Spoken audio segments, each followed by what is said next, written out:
Today on Super Soul Sunday, Good to see you. Good to see you. Nice to see you. New England Patriot superstar Tom Brady. How beautiful. At age 40, this living legend continues to defy the odds. I still feel like there's still more to be accomplished. With his record 8 Super Bowl appearances and 5 Super Bowl championships, many say Tom Brady is the greatest quarterback of all time. I want to be the best I can be. I know when I go out there, it's not to compare myself to this guy or that guy. I still feel like After nearly 2 decades in the NFL, Tom explains the key to his longevity. Techniques he detailed in his best-selling book, The TB12 Method. So you write about how to achieve a lifetime of sustained peak performance. Do you believe that most people can do that in their lives? We also talk about the spiritual side of football. I want to live a great, impactful, purposeful life, and I want to impact people from the lessons that I've learned. And some of the biggest controversies surrounding his storied career. What did Deflategate, as the press call it, teach you about yourself? This past season, one of the biggest stories in the NFL and the nation was players choosing to kneel during the national anthem. What was happening in your own locker room? Plus, Tom on the love of his life, Gisele Bündchen. Hi. Look at that cutie over there. And later in today's Super Soul short, a world premiere video from visionary artist Prince EA. What if this light bulb was the cure to racism, sexism, and classism? So thanks for joining me in my backyard. I love it. I love it. I want to move in. You can. I think we can find some space for you under an oak someplace. So you know the world is so fascinated by you, Tom Brady. You kind of get that, right? I think I'm growing into it more and more. But yeah, I mean, I was been so fortunate to do something I love to do, and it's televised every Sunday for half the year. So yeah, people love football, and I've been able to kind of be in people's homes in that way for a long time, and really enjoyed my career. I think it's that people. It's more than, of course, people love football. Our country's fanatical about football and sports. But there's something about winning, being a winner, and what that says. And if you watch people when they're watching sports, there's something ultimately spiritual in it, because people get to see their team rise to be the best of themselves, and there's something about watching people be the best of themselves that makes those of us who can't do that feel the best, somewhere the best of ourselves. Yeah. Sports has such a, it's a great sense of community, and you get to root for these teams. And when I was a boy growing up in California, I rooted for these teams, and it was everything. I wore the jerseys. I went, if I was lucky enough to go to the game, I went to the games, and I cheered so hard. And whether, when the San Francisco 49ers won on a weekend, it made my weekend. And it was just, I could see. And why did it make your weekend? Because? Well, it just evoked a lot of joy. It took you from, as a kid, I mean, everything's joyful. There's, for the most part, as an adult, I could see how people work so hard over the course of the week, and they just can't wait to get to the weekend to relax and to sit in front of a TV with friends and have this social event, and by the way, have a game on, you get to cheer for them. And kind of live vicariously through that. Yeah. And then keep scoring, and call your friend in some other city and say, we got you, I think everyone gets to participate, and it's thank God for sports. Yeah.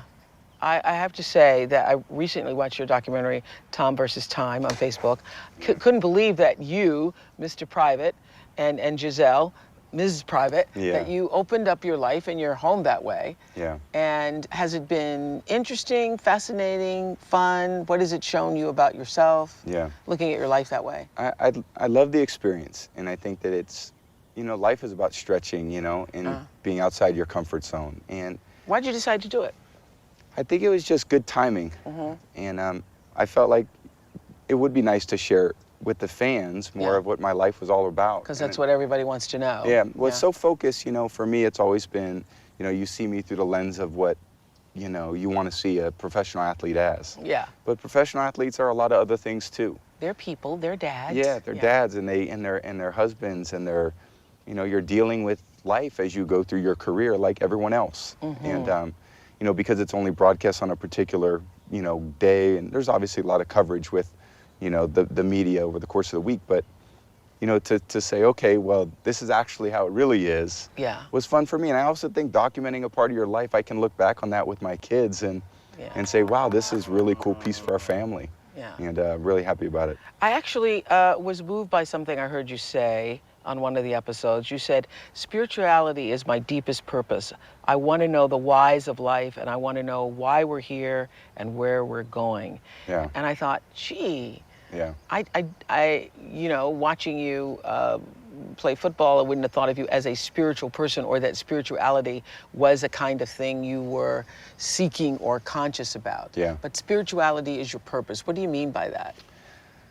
Well, I think I have, you know, curiosities in many ways. And I think a lot of it is learning and loving to learn. And I think since I was a kid, just loving the experience of learning new things, learning how they impact my life, learning how they impact my relationships. My wife would say we're spiritual beings having a human experience. Yes, you know, and that's one of my favorite phrases. I know, it's great, and it's so true. And it's, you know, I want to live a great, impactful, purposeful life, and I want to impact people from the lessons that I've learned and see if people can learn anything and try to, you know, relate it in their life some way. You know, what's interesting, when I was reading the TB12 method, how to achieve a lifetime of sustained peak performance, according to Tom Brady. What fascinated me about this book that I know, bestseller, is that it seemed like your approach feels like another way. I actually thought it was refreshing. It feels like, I said to the producers, it feels like a different time where people worked hard, they tried, there was discipline, there was effort put into making yourself better, improving your skills, improving your skills, improving your skills, which is what you talk about in this. And I think a lot of people, even people that I know very well, thought, oh, gee, you've won all these Super Bowls, that this came easy for you, but it did not. You know, I get that a lot too, because, you know, I think they would see me now as an older athlete and think, wow, this is just, you know, you got to be this, you know, certain athlete who had this success in the career. And, you know, my version of myself is very different, you know, based on my life experiences and based on all the things that have allowed me to... No, not just this athlete, an athlete who's had 5 Super Bowl championships is defined as the greatest athlete in the world of all time, you know? So... But I think it's those, you know, experiences that you have that become a part of who you are, you know, and the hardest experiences, you know, because it was never, I would say, given to me. You know, there were opportunities presented to me, but it wasn't like, you know, I think in some ways we're doing disservice to the kids today. There's so much attention on these kids as, you know, high school athletes, as college athletes. Now there was just, you know, these guys are getting picked for the NFL draft, and they make it seem like they've done something in a way, and they haven't. And they haven't. They've just started. Yeah. When you're called the greatest quarterback of all time by just about every sports writer, can you allow yourself to internally interpret what that means to be the best quarterback of all time? I don't like it. I don't like when people say it. And you don't like that? No, I don't like it at all. Why? Well, I don't feel that way. You know, I'm not attached to that feeling. You know, I don't care whether people think that or not. You know, I want to be the best I can be. I know when I go out there, it's not to compare myself to this guy or that guy. It's everyone's good. Everyone plays good. But you say, even at the very beginning of the book, I think when you first went to Michigan, you wanted to compete, you want a competitor, you know, I'm your guy. I'm paraphrasing there. So as a person who loves to compete as much as you do, and loves you get a thrill out of actually the competition, it must feel particularly good to then be considered the very best. I still feel like I'm in it. I still feel like I'm doing it. I still feel like there's still more to be accomplished. I was practicing the last 2 days, like, you know, working on my technique, on my fundamentals, on all the things with my training that I still feel like I can be better, be a percentage better. I played a long time. It's not like you go, hey man, I'm gonna become, you know, something different. No, I am what I am. I know my strengths. I've improved on some of the weaknesses, and I still think I want to go out there and compete and play with a bunch of 22-year-olds, and you know, it's still a lot of fun. Coming up. So in reading the book, I was struck by the fact that, number one, you were the 199th draft pick. Aren't there only 200? There's just a couple more than 200, but 199 is pretty far down the line. Plus, life at home with supermodel wife and mother Gisele Bundchen. And later, you recently posted this letter on your Facebook page. Will you read it?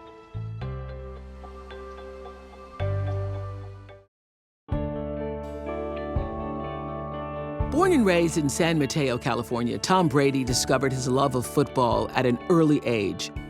The youngest of Gaylen and Tom Brady Sr.'s 4 children, Tom says he was always competitive as an athlete, but lacked natural ability. What he didn't have in raw athletic talent, he made up for with his extraordinary work ethic. His persistence paid off. Tom received a scholarship to play football at the University of Michigan.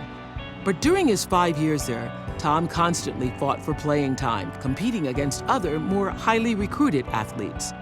Finally, in his senior year, he became starting quarterback, leading his team to a successful 10-2 season.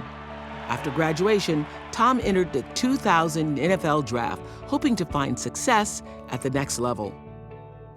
I will tell you, Tom, I kind of been looking at you as this, grand, great master football player, and I didn't know your backstory. Yeah. So in reading the book, I was struck by the fact that, number one, you were the 199th draft pick. Yeah. Yeah. Aren't there only 200? There's just a couple more than 200, but 199 is pretty far down the line. Okay. And I was struck by this, that the scouting report at the time said, I was tall, poised, smart, and alert, able to read coverages. I had good accuracy and touch, and I was potentially a team leader. But the positives were buried under a landslide of other stuff. Poor build, very skinny and narrow, can get pushed down more easily than you'd like, lacks mobility and ability to avoid the rush, lacks a really strong arm, can't drive the ball down the field, and does not throw a really tight spiral.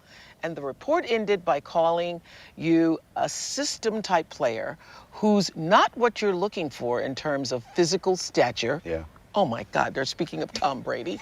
Not what you're looking for in terms of physical strength, arm strength, and mobility. And could make it in the right system, but will not be for everyone. Yeah. And 5 Super Bowl championships later. When I hear that, they were true.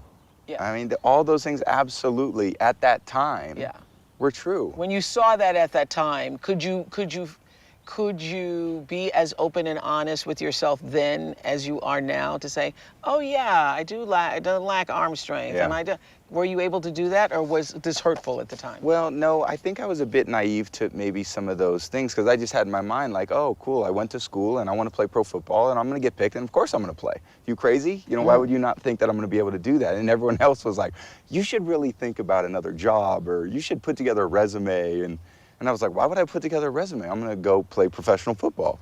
And even, my first year, I was like, okay, I want to buy, before I made the team. Weren't you tempted with baseball at first, though? Yeah, I loved baseball. Yeah. And I was, much more natural playing that. And, but I fell in love with football, and I thought, wow, this is what I want to do. And then you go to Michigan. Yeah, I was at Michigan, and I was, I started at a place that I was way down the depth chart, and I had a long ways to go. And I really learned in college how to work, how to learn, and how to develop my other skills. So when you see that you have a long way to go, even in college at Michigan, other guys are beating you, outperforming you, and you are being challenged by that, do you feel like does that excite you and stimulate you, or do you feel overwhelmed by that? A little of both. Overwhelmed at times, but also I think determined. And I think it was, I wasn't blessed with a lot of things that they wrote about, size. What do they look for? They want someone tall. They want someone fast. They want someone strong. They want someone that can, have all these physical traits. But I didn't have all those physical traits at the time. So I had to work to develop other traits, leadership, perseverance, determination, work ethic. And I think some of those things were a part of me. Discipline, and then you get to be a professional athlete, and everyone's really talented. Well, what other skills have you developed? You can't just rely anymore on being the most gifted, being the most talented, because, by the way, everybody is talented. So what other things have you been able to develop? And I was fortunate to be in very competitive environments.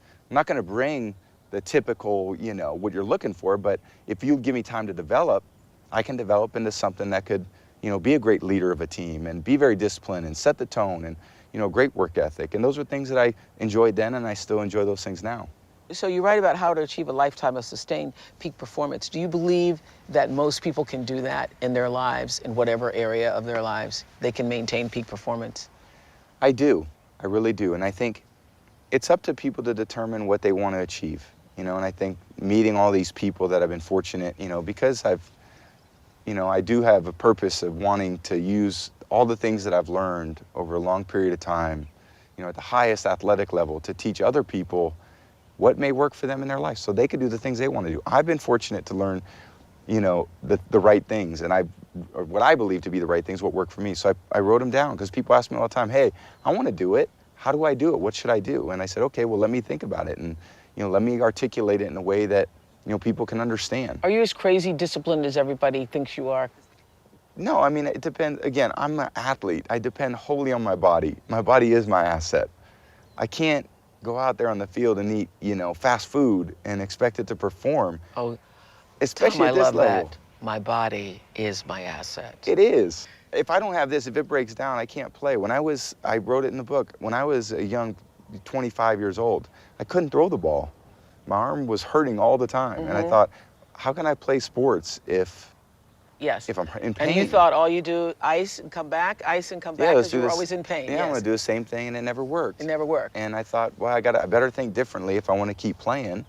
I better think about the things that really do work. And I don't think, even when you talk about like diet, I had a terrible diet when I was a kid, the worst diet, and probably all the way through I was 25. And then I was like, okay, well, this isn't working out well. I'm not quite getting the results I want to get. So why don't I change? Why don't I try some different things? And over the course of 15 years, it came to this. And it's hard to say for someone, hey, do all these 30 things that make a difference. I think it's right. It's just start slow. Start with what works for you. And maybe start cutting out a few things, but only if you want. I mean, it's everyone's life. They get to choose what they want, and But your body is your asset. Your body's your temple. It's for me, again, I don't want to be this professional athlete that finishes playing and they can't walk. I want to be able to play. I want to be able to ski. I want to be able to surf. I like to be active. I like to, that's what I enjoy. Coming up. We won 3 Super Bowls in 4 years. I didn't even know what happened in my life. Plus. Is there something going on with you and Belichick? And later, viral filmmaker and artist Prince E.A. There is a singular energy running through each person on this planet. In today's Super Soul Short.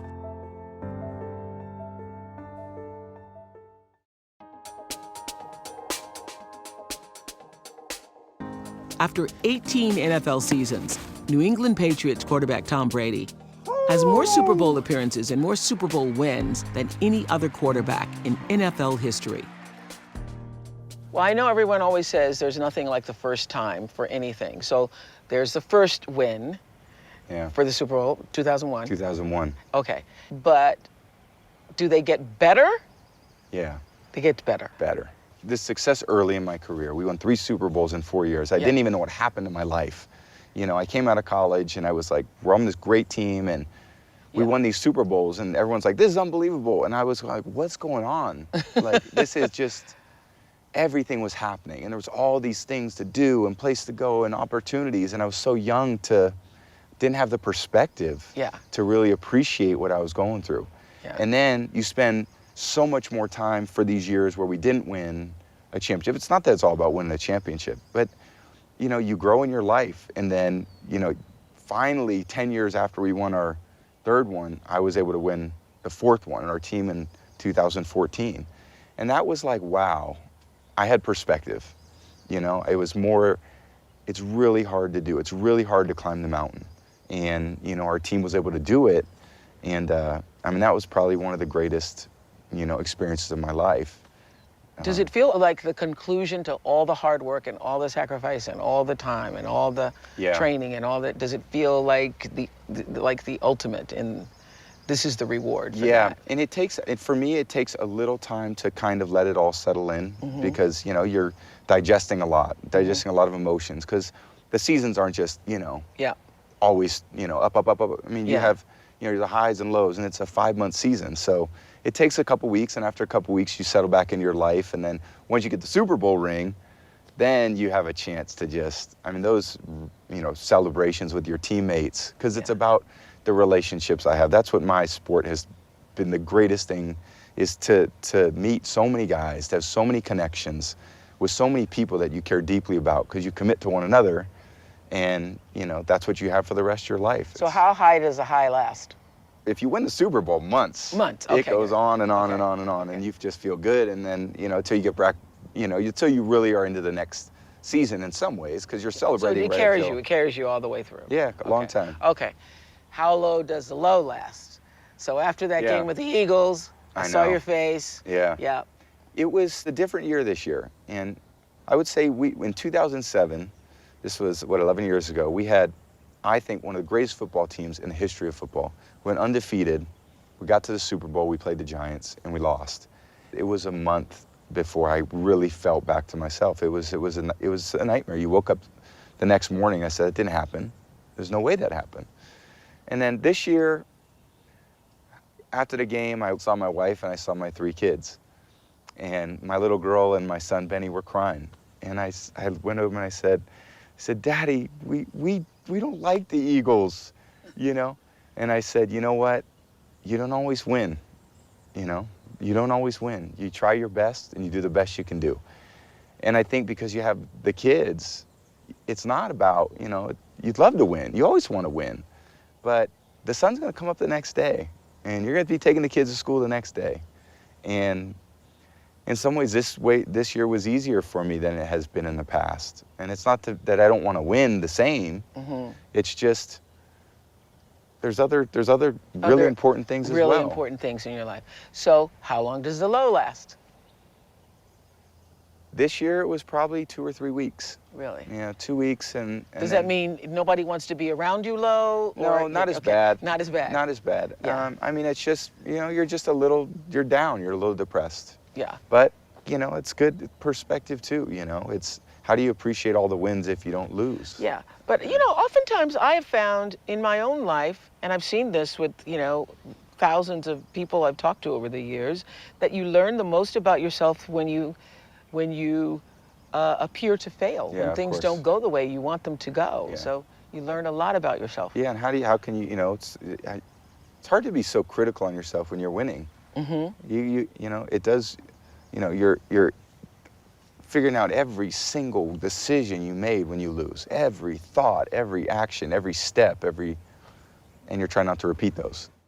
Coming up, you know, this past season, one of the biggest stories in the NFL and the nation was players choosing to kneel during the national anthem to protest police brutality and racial injustice. What was happening in your own locker room? and later in this week's SuperSoul short, viral video artist Prince EA. Energy is what we are. And energy has no color.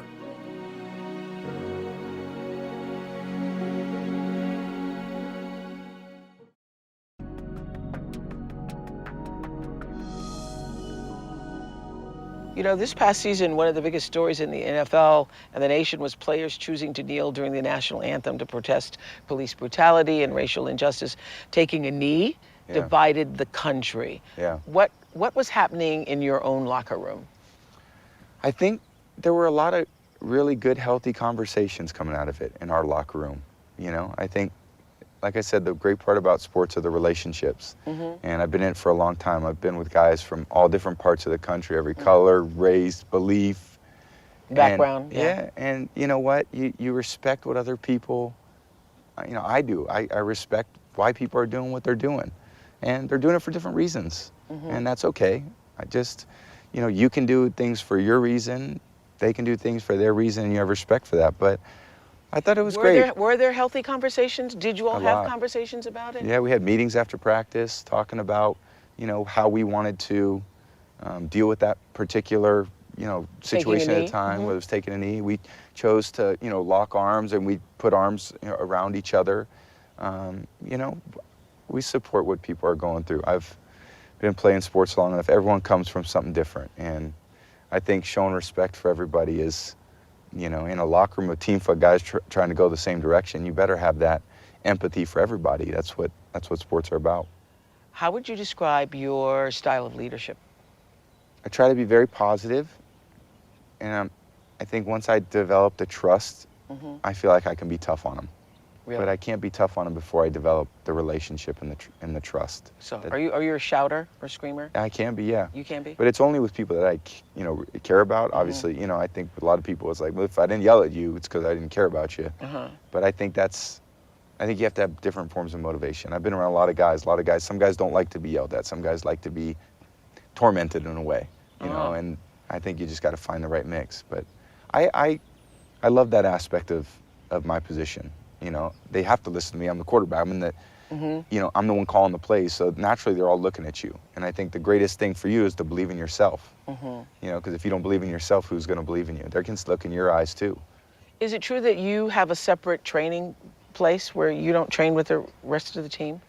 No, I wouldn't say that. Probably do some of my own techniques differently than the rest of the team. I mean, the team is, I would say, like most teams, are very systematic in their approach. And what I learned, I guess, is different than some of the things that are systematic, but that work for me. So it's nothing that I don't talk about with my coach and owner, and is what I want to do, is what I need to be the best player I can be. And, hopefully you can support that. Is there something going on with you and Belichick? No, I love him. I love that he's a incredible, coach, mentor for me. And he's pushed me in a lot of ways. And like everything, we don't agree on absolutely everything, but that's relationships. That's relationships. Yeah. I believe that in my own life, every time a crisis or disruption comes, it's here to teach me or to wake me up or to make me sharper. What did Deflategate, as the press call it, teach you about yourself? Well, I think it taught me a lot of things. It taught me about, the people that I could really count on, the people that really supported me. And it taught me a lot about life. Sometimes you do the best you can do and it doesn't work out. And there were a lot of frustrations, and I tried to fight as hard as I could for what I believed in. What made you just finally say, I'm going to let it go? It just too much anxiety, too much. I realized I couldn't win, and it was divided attention. And I was tired of that. I'm tired of waking up and having a call with someone from the Players Association. And I just said, you know what? I'm going to use this as an opportunity to, I had the month of September off for the first time in I would have been 16, 21 years. And I was like, I'm going to take advantage of this. And the first thing I did, my wife and I and our kids, we flew out to see my parents. And my mom was just starting treatment for cancer. And I said, we're going golfing. We're going to go to Pebble Beach. And we went there. And then we never went on a honeymoon, my wife and I. So we said, look, we're going to go to Italy, in September. And so I said, man, that was the best month off I think I've ever had. And I really, in some ways, it was a great experience in my life. I think you look back on those experiences and it was a really tough experience in my life. Would you do things differently? Would you handle it differently? No? No. Coming up, have you thought about what happens after football for you? plus Giselle just walked in. Hi. That cutie over there.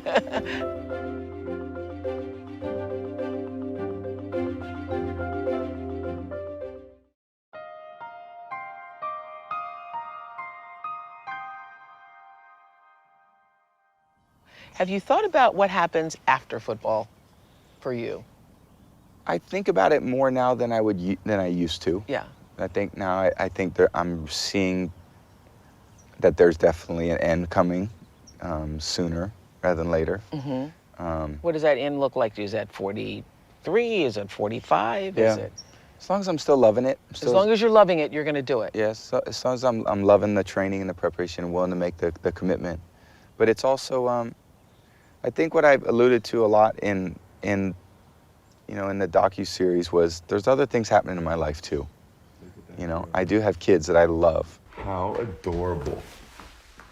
And I don't want to be a dad that's not there driving my kids to their games. And, I think kids, my kids have brought a great perspective in my life, because kids just want the attention.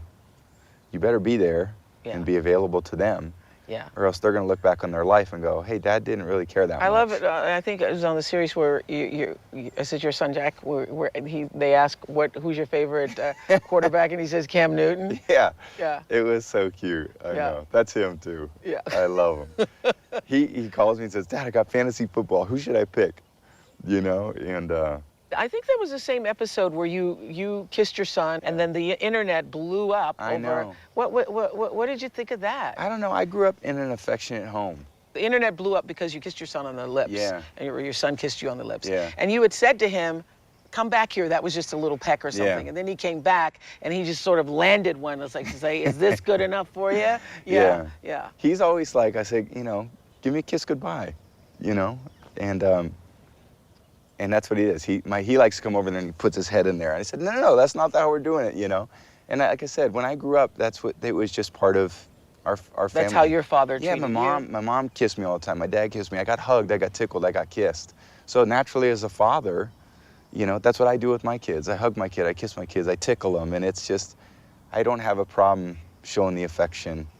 So do you care what people are saying on the internet? I don't care about that at all. I mean, I obviously, yeah, you know, my love for my kids, or, you know, how they may feel about that. You know, they get to decide when they're older, you know, how they want to raise their kids. But, you know, for me, I'm a very affectionate person. And so, were you even aware of it? I'm just wondering, for somebody who is as private as you are, when the internet's blowing up, you're like, oh, Tom, you shouldn't be kissing this kid like that. Yeah. Tom shouldn't be doing that. Are you even aware that that's happening? I was on that, and I think what I thought was more for him. I was wondering, maybe the kids at the school say something, because maybe they watched. And I think that's a hard part that's probably more what I thought about. Is he going to have to deal with kids coming up to him and teasing him? And it's hard for kids. I mean, there was a boy that came up to my son Benny the other day and says, I'm just friends with you because your dad's Tom Brady. And that's hard. I mean... He said that? Yeah, he said, but, you know, he's 8 years old. I mean, what can he... Hard for my son. You know, I thought about, okay, if I'm my son, what am I thinking now? I mean, that's hard. It's hard to rationalize. No, now your 8-year-old son is thinking, I wonder if other kids are just friends with me because of Tom absolutely. Brady. Did you all have a talk about it? I did. And what I said, did you say? You shouldn't be friends with that boy, because all your friends are going to love you for who you are. You're a great kid. You know, you're a very sweet, caring, empathetic boy, and you're going to have a lot of friends. And don't worry about that one. You know, but it is. I mean, how do they rationalize that? You know, and I don't necessarily know how to parent those things either. You know, I grew up like a lot of kids in this country. You know, I just was a very normal childhood. I played on the street with my friends, and, you know, I didn't have the things that my children have to deal with, and I wasn't parented the way that I'm parenting my kids, you know. In what way? I don't know, my kids have so much. Yeah. They have so much. They get to do this, and every opportunity, people bring them. Opportunity and access, and they bring them gifts all the time. People are here, this is for your son, and they know who my kids are, or they know, you know, everywhere we go now, it's because I'm married to Giselle, and it's not just... she's one of the greatest supermodels of all time. It's not just United States, you know, it's Brazil, it's, you know, we go to a lot of places, and now it's still getting used to for us in a way. Giselle just walked in. Hi. Look at that cutie over there. How has being with her enhanced your life? Oh, man. Every possible way. It really has. She's just, I couldn't imagine a better partner for me in my life, what I've gone through, how she supports me, the mom she is to our kids. And you both grew up with siblings? And... Yeah, she had 5 sisters, and I had 3 sisters. Yeah. So it's a lot of women. And, you know, and it's, you know, she comes from a different country, you know, and to move to New York when she was 17, and, you know, we met each other under pretty trying circumstances. Yes. And, you know, I think in a lot of ways that really challenging experience brought us together. Really? Really in a very tight way. And I think, you know, like every couple, you know, we love each other, we support each other, and, you know, we're also living our life, and we're trying to find ways to, you know, when she's working and I'm working, there's a lot of things happening, but how do we always, you know, reconnect with one another? But I believe, you know, like, I couldn't find a better woman to love me and support me the way she does. Yeah. What's your favorite part of being a husband? And do you like saying the word, my wife? Oh, yeah, I do. Yeah. You know, I love having to come home to someone that engages me every night, you know. She makes me laugh. Oh my God. I mean, just, in some ways we're different, some ways we're so similar. She flies in the sky, you know, and she's so creative and visionary, and I'm very rooted. So she stretches me in ways that without her I couldn't be stretched. And I think I keep her in some ways, in my belief, I know she's here, but I keep her, you know, just close enough, you know, where she doesn't go so far, you know, and then she knows ground her that, a little bit. she knows I'm kind of, you know, she can always count on me, and I know I can always count on her. But we do have the values from our family that I think our mom and dads both did a great job of. What's your favorite part about being a dad? I mean, I think for every man, once he recognizes that he is a true father and not just someone who fathered a child, but a father, it does something to your life. So what's your favorite part? For me, it's the tickling and the hugging and the joy and the laughter. And those moments that I have with them, and those are the most special. Coming up. If you happen to be very lucky when you're 10 years old, you'll have people in your life who tell you the world is anything you want it to be, and you'll believe them. And in this week's Super Soul Short, We are one.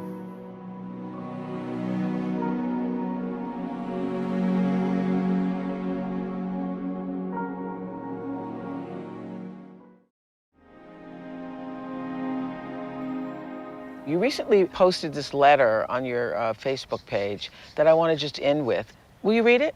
Yeah. Okay. I'd love to. Okay. If you happen to be very lucky when you're 10 years old, you'll have people in your life who tell you the world is anything you want it to be, and you'll believe them. And those people will never put limits on your abilities. In return, no matter the circumstances, you always try your best and you never give up, because that's what you do when you're chasing your dream. If you're lucky, you'll have family, teammates, coaches, mentors, and trainers along the way to help you when you lose faith in yourself. And they'll give you the strength to carry on. If you're lucky, you may get picked last. You may ride the bench, and many times the team may move on without you. And you come to recognize that in return, you're given the chance to earn the greatest edge of all, and one that can never be taken away. Will, heart. So to anyone who feels left out or is afraid of trying their best for fear of failure, you're not alone. The magic you're looking for is in the will of trying and not giving up.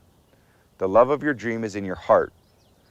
One day you'll look back on your life and appreciate the struggle and have nothing but gratitude for everything that happened along the way. To anyone who's struggling early in the morning or late at night in pursuit of your dream, struggles that many will never see, and to any leaders out there who believe in someone who doesn't yet believe in themselves, keep going. Keep going, because will always finds a way. You just preached this morning. That's me. All right. That's me. That's you. Yeah. That's you. Yeah. Wow. Yeah. Thanks. That's the essence of who you are right there. Yeah. Thank you for sharing it. Yeah. Thanks for having the me. time. Thank you. Tom Brady just preached, y'all. Tom Brady just took us to church, y'all. In my own way. Thank you. That's Thank great. you guys. Thank That's you. great. in this week's Super Soul Short, a world premiere from spoken word artist Prince E.A. with a challenge for us to see beyond our differences and illuminate the heart of our shared humanity. What if this light bulb was the cure to racism, sexism, and classism? Hear me out. Do you know what people and light bulbs have in common? We both express as different colors, have different shapes, different sizes. We're manufactured in different places. Some of us are bright, some dim, some clear, and some broken. We appear to be very different on the outside. But the thing about these lights is, there is one current running through each bulb. And in the same way, there is a singular energy running through each person on this planet. Doesn't matter what you look like, doesn't matter your race, gender, nationality, that's just the bulb. Inside of all that is who you really are. energy. Don't believe your energy? Well, riddle me this. Say you have a friend named Jim, and you've been visiting Jim in the hospital. Until one day, Jim unfortunately dies on the operating table. You say, oh no, Jim died. But his body is still there, his race, his gender. But you say Jim died? Because you know deep down that Jim was a lot more than his body. He was the intelligent energy that gave life to his body. Energy is what we are. And energy has no color. It is not Republican nor Democrat, white or black. Energy is not Christian, Muslim, or atheist. Energy is. We are intelligent, creative, universal energy. And if we understood that, then we would finally know what wise men and women have been trying to tell us since the dawn of time, that we are one.